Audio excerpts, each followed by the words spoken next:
The controversy between Alexandria Ocasio-Cortez and Senator John Kennedy did not explode because of a single sentence or a single exchange.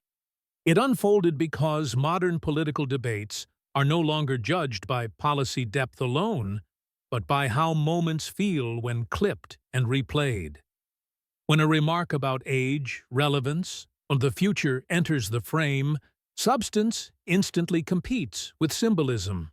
Some viewers hear confidence, others hear dismissal, and very few pause to ask what problem is actually being solved. That imbalance is where controversy quietly begins to ferment. From my perspective, the real tension in this debate had less to do with ideology and more to do with expectations. AOC is often presented as urgency personified, a voice that speaks to moral stakes rather than spreadsheets. Kennedy, by contrast, performs skepticism in plain language, using humor and understatement to lower defenses. When those styles collide, the clash feels personal, even if the intent is procedural. The audience is primed to choose sides before the first question is fully answered.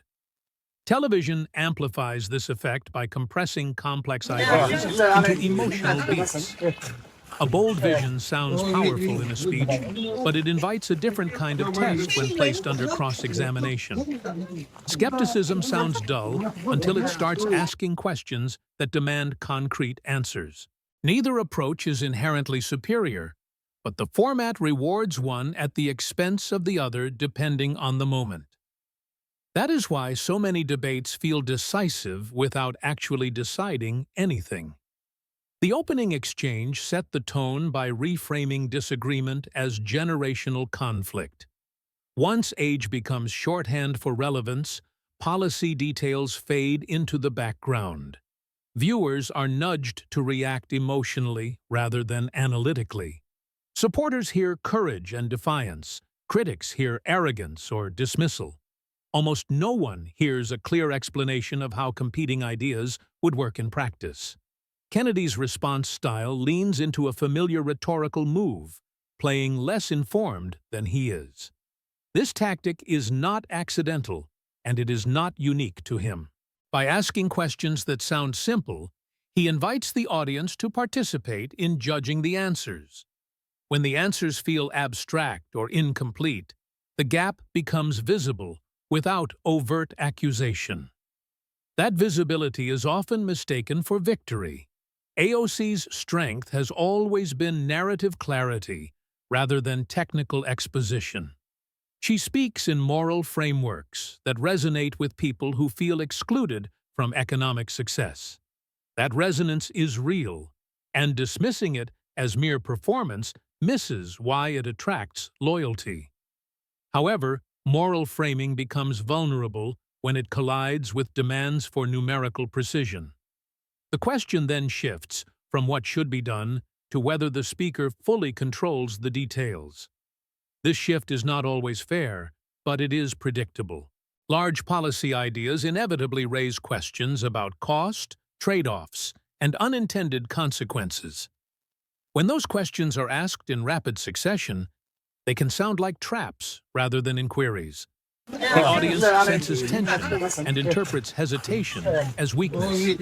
At that point, perception overtakes explanation. What complicates matters further is the role of humor. Kennedy's folksy jokes disarm viewers and lower the perceived stakes of his critique. Laughter makes disagreement feel safe, even when the implications are serious. But humor can also trivialize the underlying issues, turning policy into entertainment. The audience remembers the joke more clearly than the argument. From a YouTube-safe analytical standpoint, this is where debates become misleading. Clips reward moments of embarrassment rather than moments of clarity. A pause or a stumble can overshadow an hour of substantive discussion.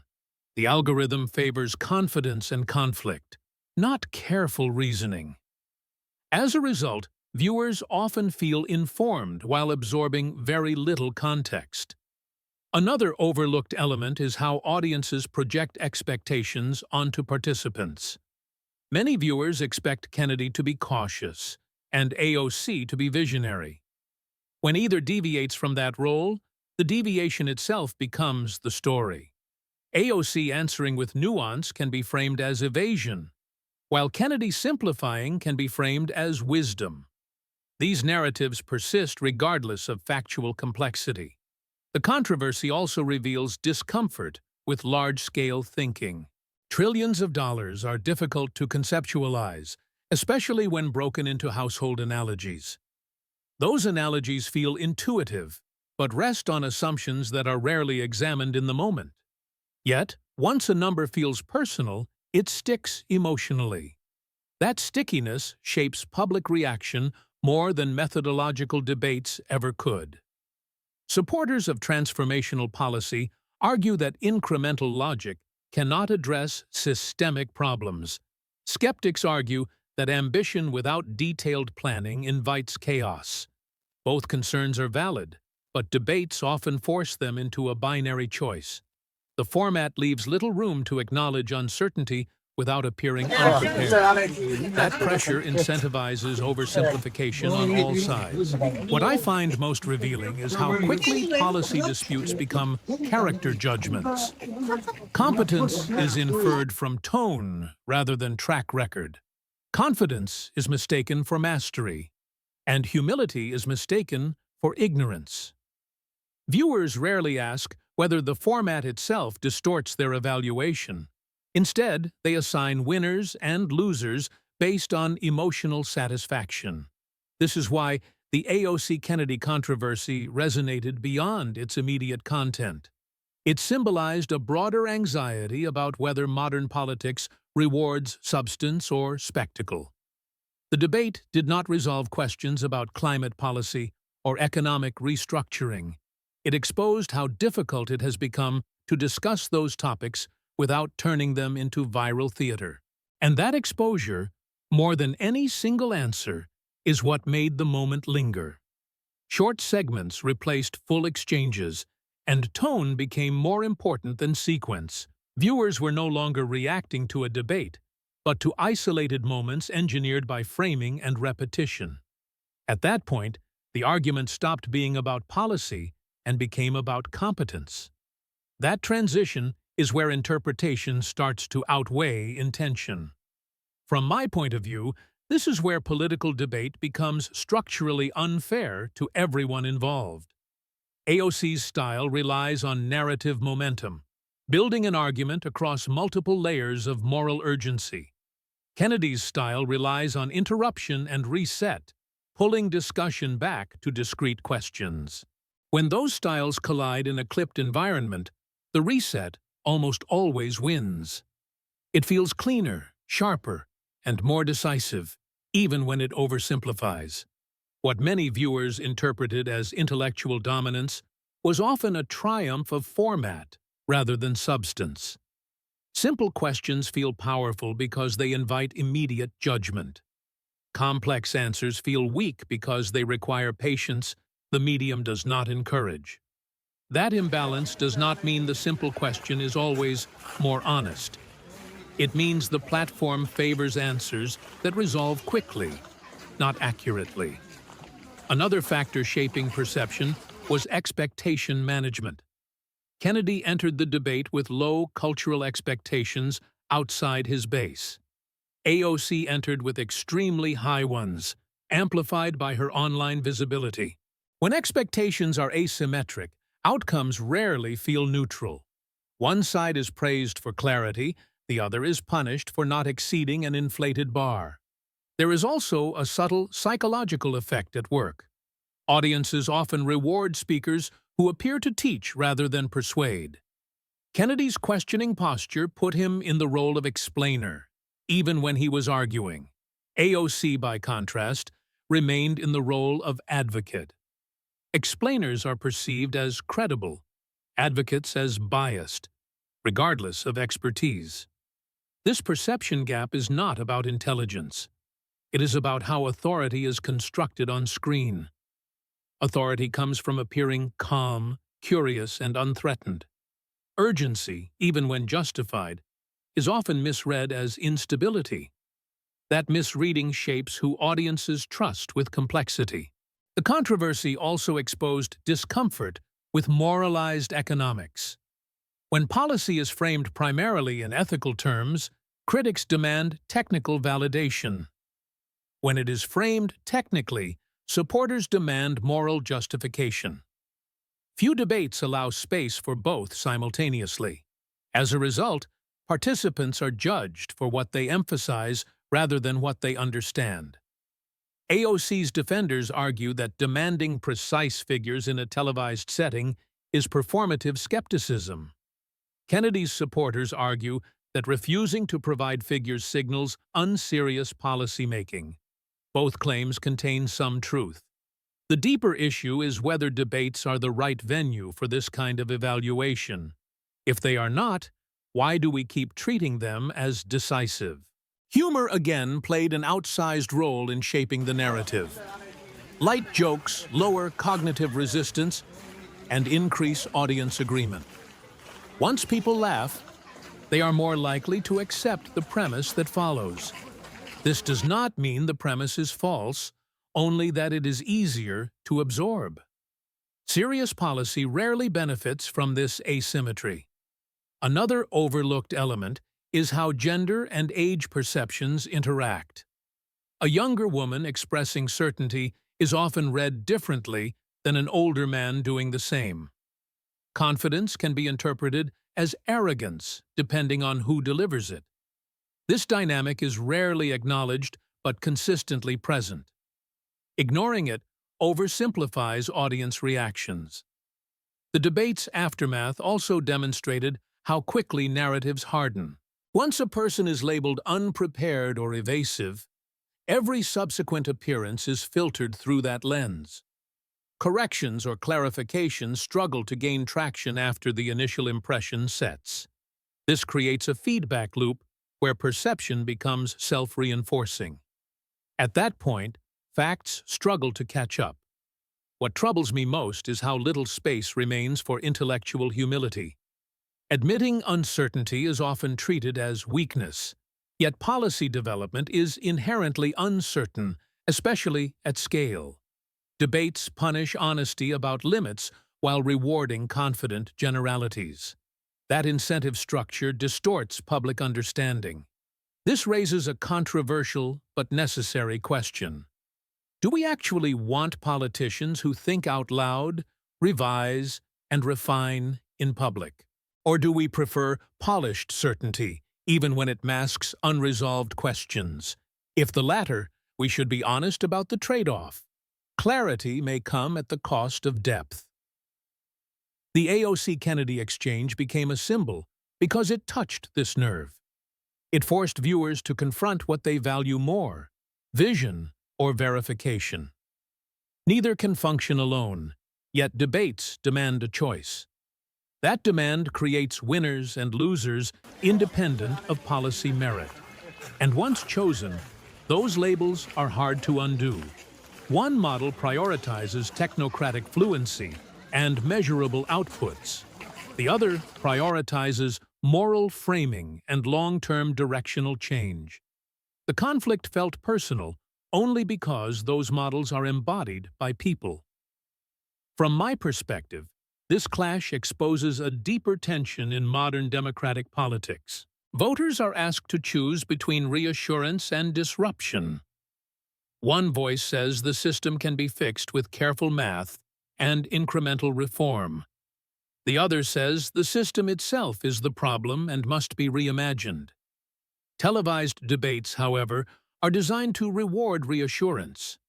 Numbers calm people even when they are incomplete. Moral urgency agitates people even when it is justified. In a short format, calm almost always beats urgency. This is not because calm is truer, but because it feels safer. Safety is persuasive when uncertainty is high. What made this exchange resonate was the symbolic framing of competence. Kennedy positioned competence as mastery of existing rules. AOC positioned competence as willingness to challenge those rules. Only one of those definitions fits comfortably on a debate stage. The other requires time, trust, and patience the format does not allow. This is where the calculator moment became more than a prop. It functioned as a visual shorthand for seriousness. Whether or not the math captured the full scope of the proposal became secondary. The image suggested control, certainty, and authority. Images often outpace explanations in shaping belief. There is also an uncomfortable truth about how audiences process scale. Trillions sound abstract until they are divided into household figures. Once personalized, the numbers feel immediate and threatening. That emotional reaction precedes any deeper evaluation of feasibility. Fear, even mild fear, narrows curiosity. On the other side, systemic proposals suffer from a different burden. They are judged not only on plausibility, but on perfection. Any unanswered question is treated as fatal. Incremental proposals are rarely held to the same standard. This asymmetry shapes what ideas survive public scrutiny. I find it telling that much of the reaction focused on tone rather than intent. Viewers debated who looked confident instead of what problems were being addressed. The conversation drifted away from climate risk, labor insecurity, and inequality. It returned again and again to performance. That pattern reflects how politics has adapted to media incentives. There is humor in this, but it is a nervous humor. We laugh at props and zingers because they offer relief. They make complex anxiety manageable for a moment. But they also trivialize issues that resist simplification. Laughter can clarify, but it can also distract. Another controversial question follows naturally. If serious proposals are punished for complexity, who will propose them?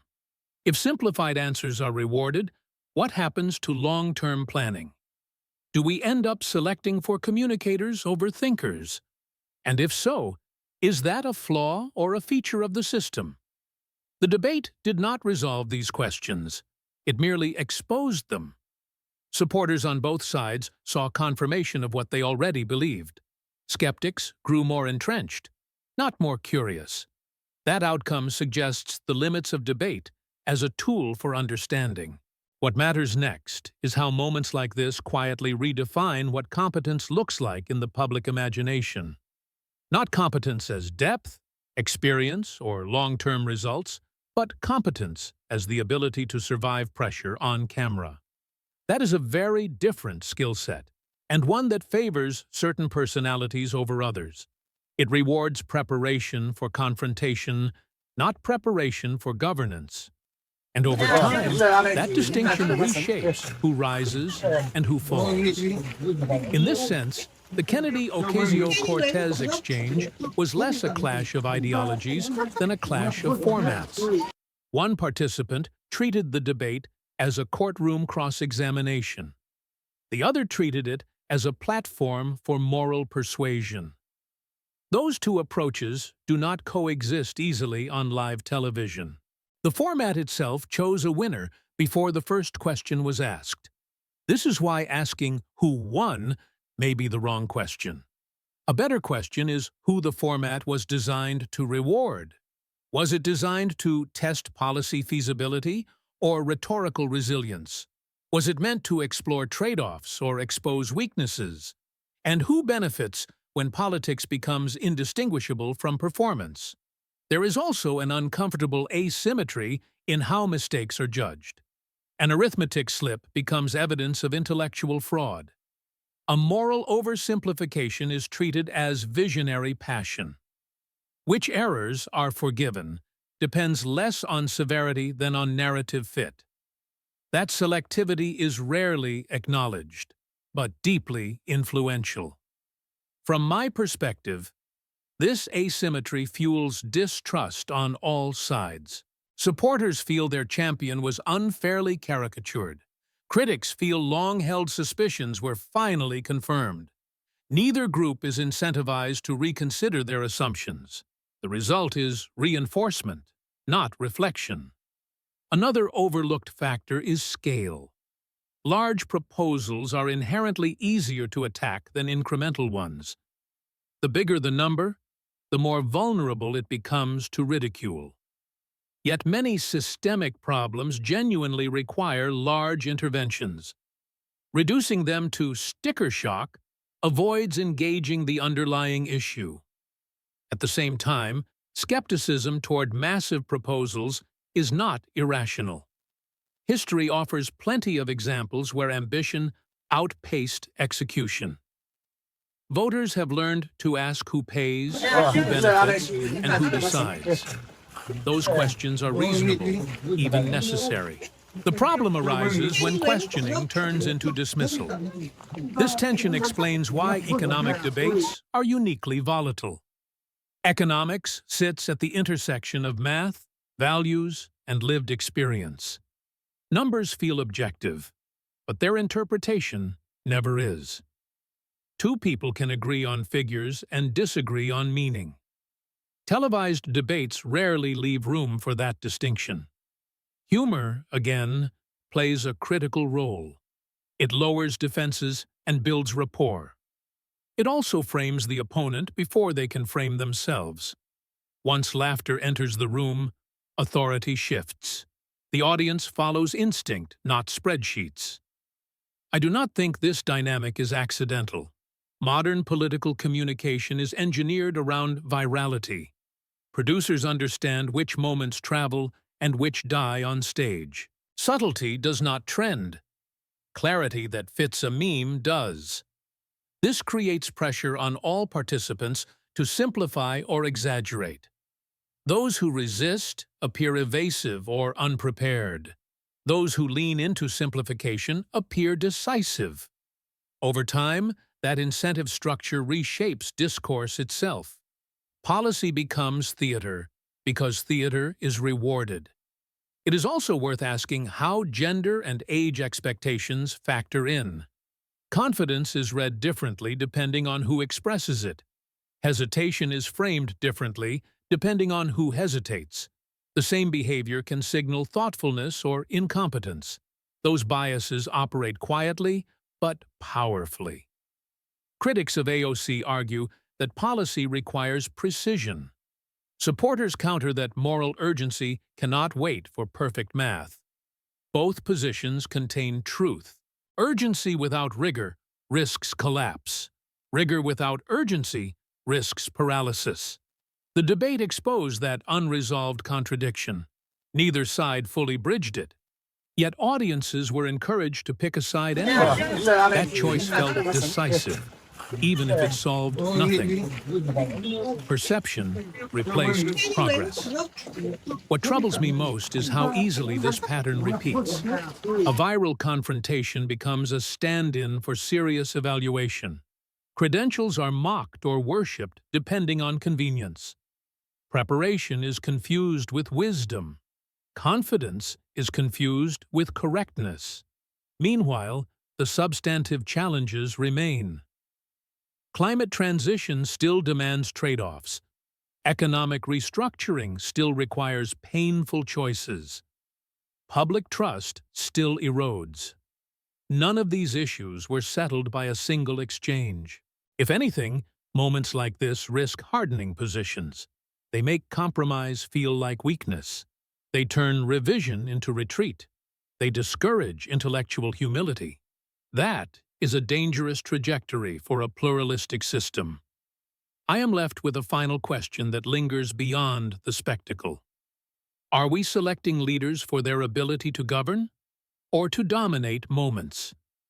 Are we rewarding those who solve problems or those who win arguments? And if those two qualities diverge, which one do we actually value? Until that question is answered honestly, debates like this will keep defining politics more than policy. What followed after the debate was not a correction of policy, but a correction of image. The conversation shifted away from climate models, labor transitions, and fiscal timelines. Instead, it centered on who looked prepared, who hesitated, and who controlled the room. That shift alone revealed something deeper than any statistic discussed on stage. It showed what modern audiences reward first, and what they quietly deprioritize. The exchange became a reference point, not because it resolved an argument, but because it simplified one. Complex proposals were reduced to single numbers. Long-term frameworks were compressed into sound bites. What could not be answered instantly was treated as invalid. That logic is efficient, but it is not neutral. Public discourse increasingly treats hesitation as guilt and certainty as competence.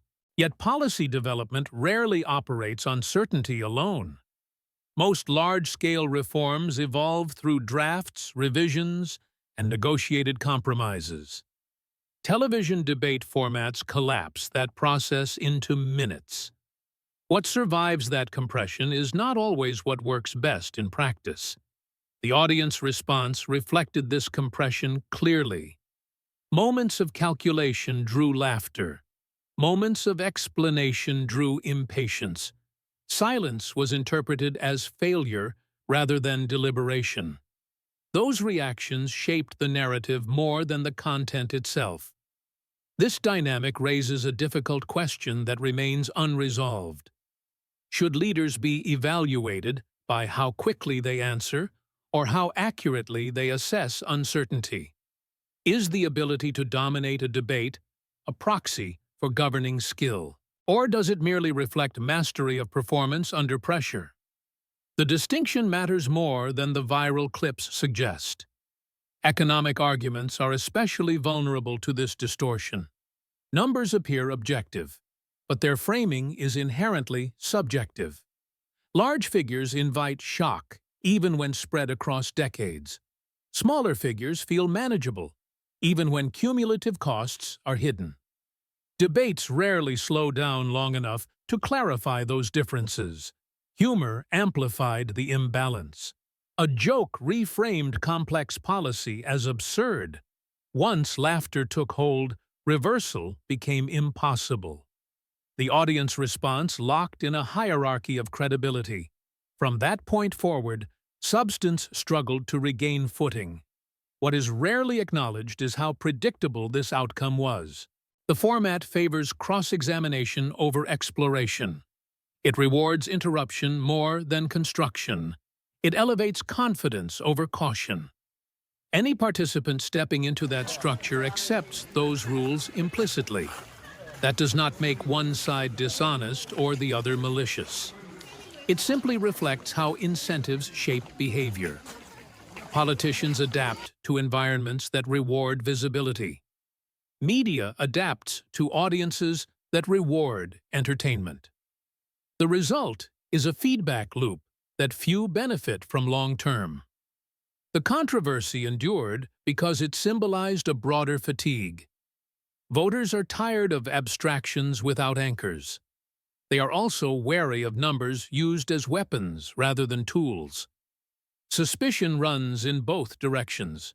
Trust erodes in the space between explanation and expectation.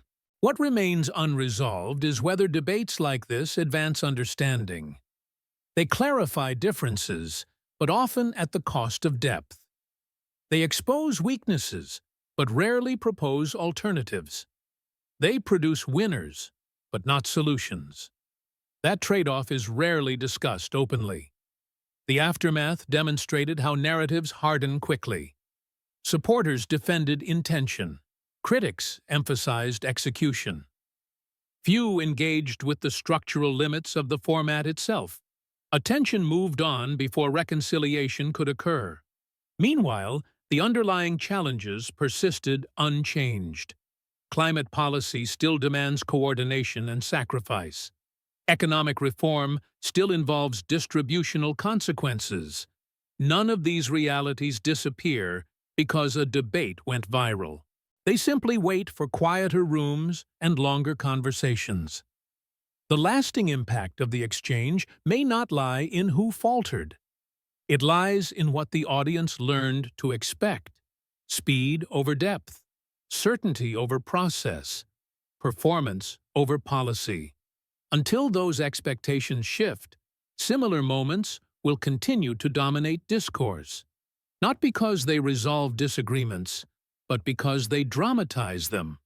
They provide clarity of conflict, not clarity of outcome. That distinction is subtle, but critical. Ignoring it guarantees repetition rather than progress. What this episode ultimately highlighted was a growing mismatch between how policy is made and how policy is judged. Legislation unfolds over months or years, while judgment is rendered in seconds. A pause becomes a verdict. A stumble becomes a sentence. In that environment, explanation is punished and performance is rewarded. This is not an accident, but a structural feature of modern political consumption. The expectation placed on public figures has quietly shifted. They are no longer asked only to understand their proposals. They are expected to defend them flawlessly under hostile conditions, without notes, without recalibration. Any admission of uncertainty is framed as incompetence. Yet uncertainty is the natural state of complex systems. This tension explains why economic debates feel uniquely unforgiving. Economics requires assumptions, projections, and margins of error. Television demands certainty, immediacy, and resolution. Those demands conflict. When they collide, nuance loses. Another consequence of this dynamic is selective credibility. Certain types of expertise are treated as legitimate.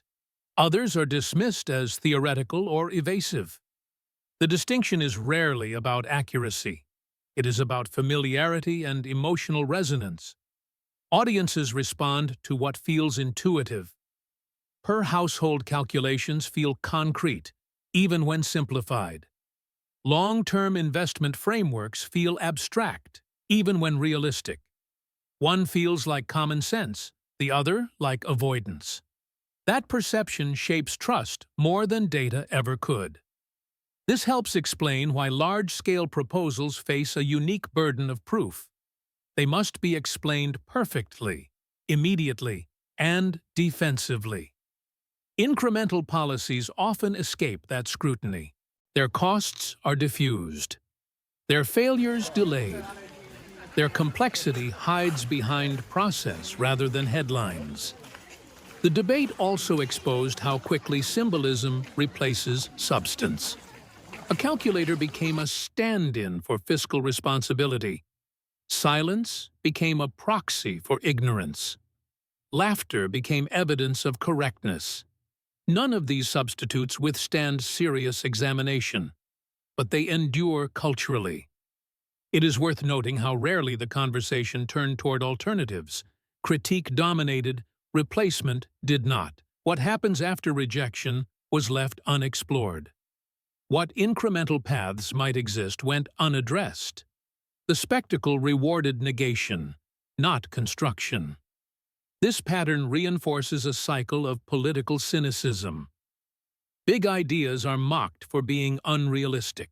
Small ideas are dismissed for being insufficient. The middle ground disappears under pressure. Voters are left choosing between extremes framed by performance. Media incentives intensify this outcome. Short clips outperform long explanations. Conflict outperforms collaboration. Moments of embarrassment outperform moments of learning. Algorithms quietly decide what counts as relevant. As a result, politicians adapt. They prepare for confrontation rather than deliberation. They optimize for survivability, not solvability. The skill set that rises is not accidental. It is selected by the environment. This environment also distorts accountability. Policy failure is harder to trace than rhetorical failure. A missed vote attracts less attention than a missed answer. Long-term outcomes rarely go viral. Short-term humiliation does. The danger here is not embarrassment. It is misalignment.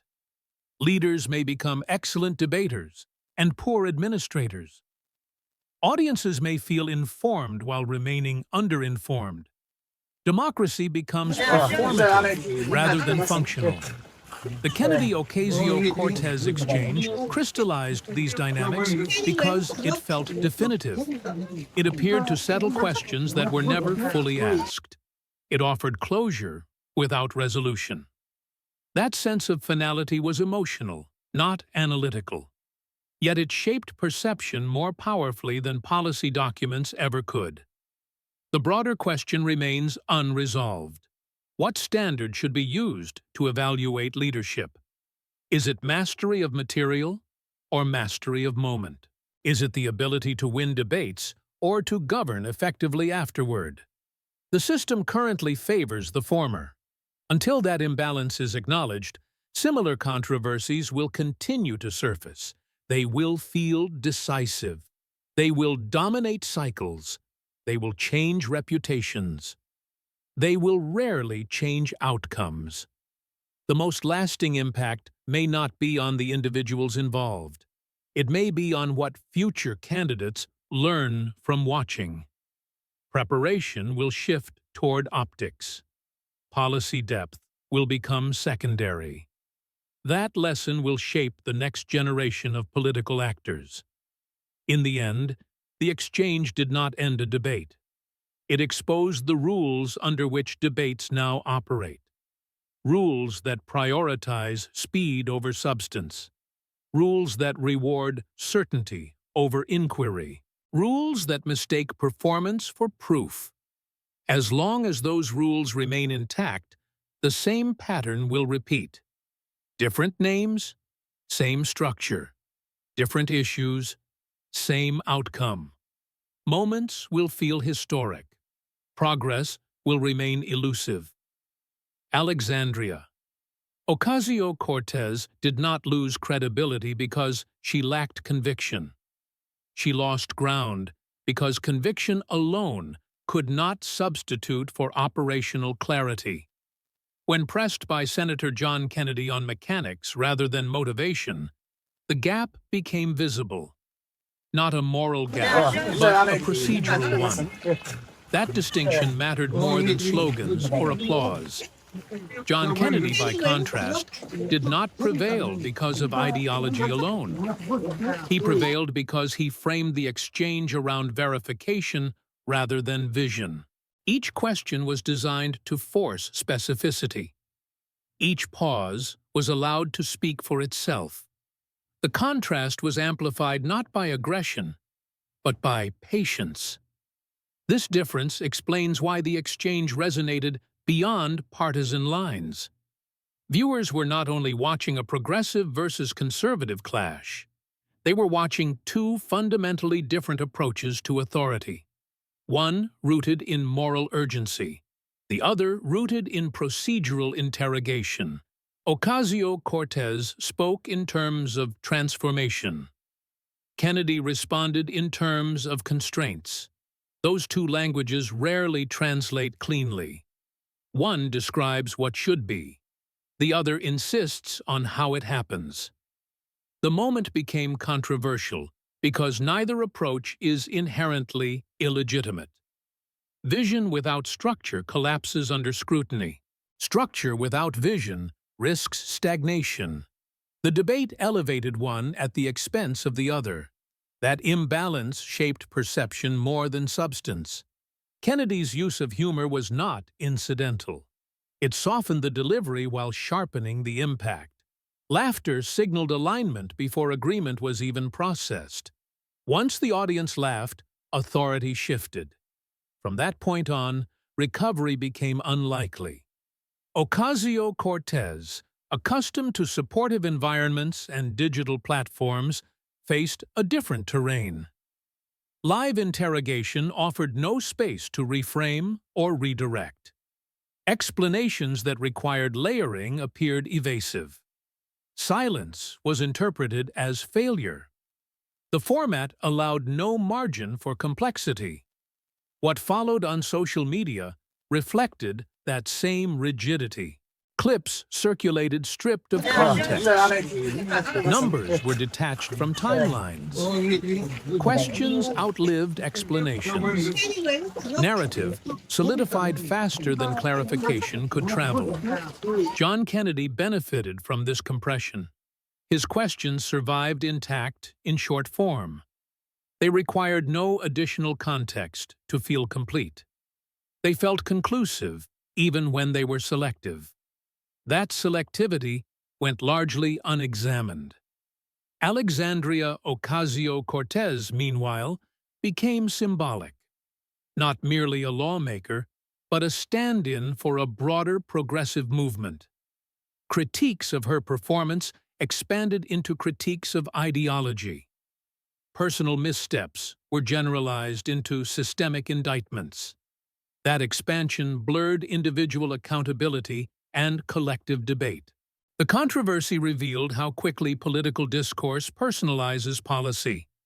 Instead of interrogating proposals, it interrogates messengers. Instead of refining ideas, it disqualifies advocates. This approach simplifies choice, but impoverishes understanding.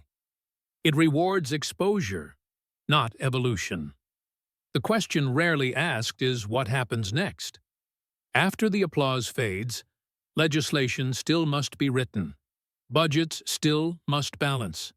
Coalitions still must be built. None of those tasks were advanced by viral dominance.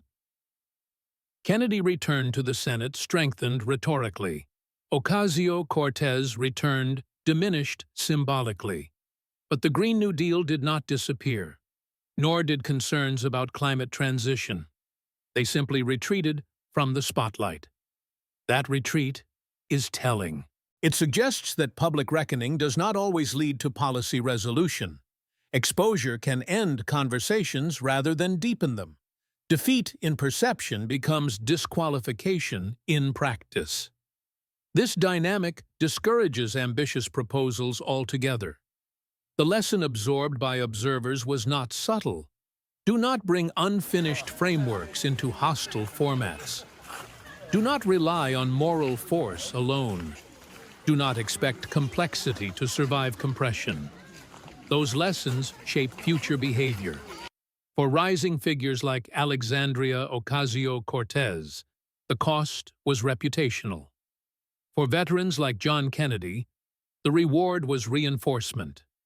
But for the system as a whole, the cost was deliberative space. The ability to explore ideas without immediate humiliation narrowed. That narrowing affects who speaks and how.